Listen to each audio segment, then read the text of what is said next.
Hi, we're the Market-teers, and we're going to be talking about the cruise line industry. I'm Aaron. I'm Linda. I'm Michelle. I'm Christine. And this is Mark videotaping. I'm going to talk a little bit about the background of the industry.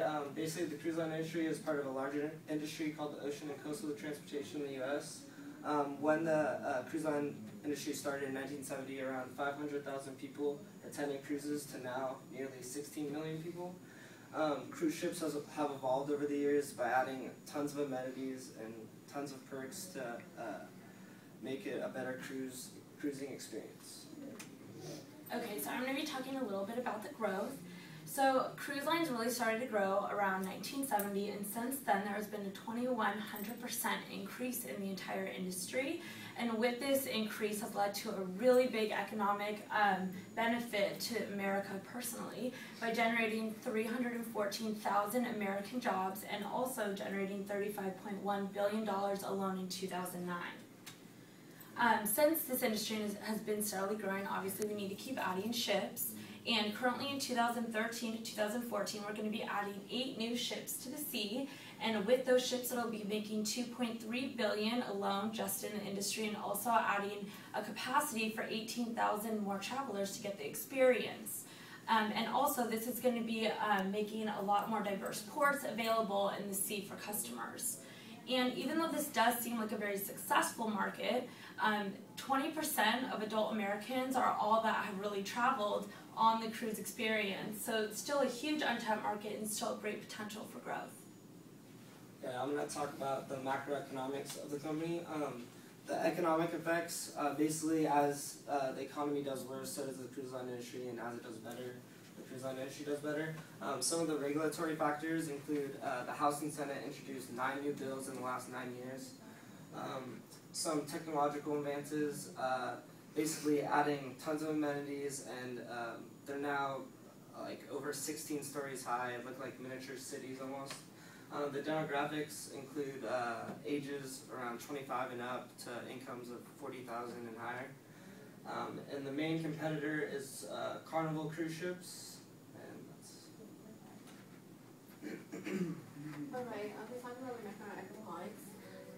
The supply chain in this industry includes food, beverages, office supplies, computer supplies, hardware, and software. The materials has to supply them for 7 days. Because the industry is so competitive, they have to stay closely with the vendors so that they can send demands on supplies.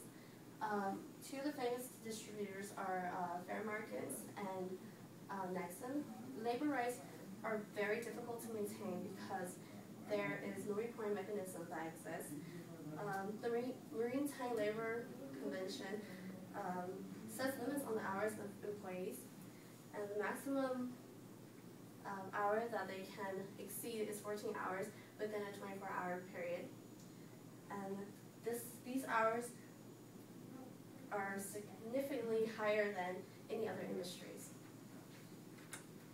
Okay, so customer characteristics. So there is an average about age of 48 with an income of $97,000. Now with this large discretionary income, they're allowed to have cruises and enjoy themselves. There's such a wide market. It really depends on what cruise line you're looking at. For example, Carnival, which is the world's largest cruise line and most popular, it ranges from little kids, from the elderly and families.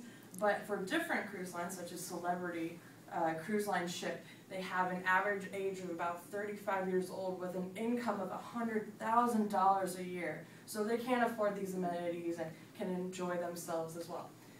In 2012, there's an estimated cruise line passengers of 4.4 million people. Mark, I'm talking about the future of the cruise line industry. And despite recent tragedies, the industry has shown major growth, which means that more ships are being put onto the water. And as more ships are being put on the water, competition is increasing. But the future of the industry is not putting as many boats onto the water. It's about putting as many sustainable boats onto the water. Cruise liners are one of the biggest polluters in the entire world. It doesn't only pollute the oceans, but also the air. It emits as much pollution as 5 million cars going the same distance. And on top of that, it dumps millions of gallons of waste into the ocean.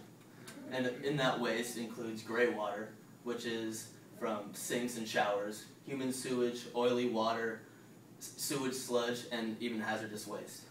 And what the industry needs to do is find a solution to this, but there's already acts being put into place, such as the North American Emission Control Act, which protects 200 miles of coastline along U.S. and Canada, and this allows ships to only enter the waters if they have low sulfur or scrubber fuels.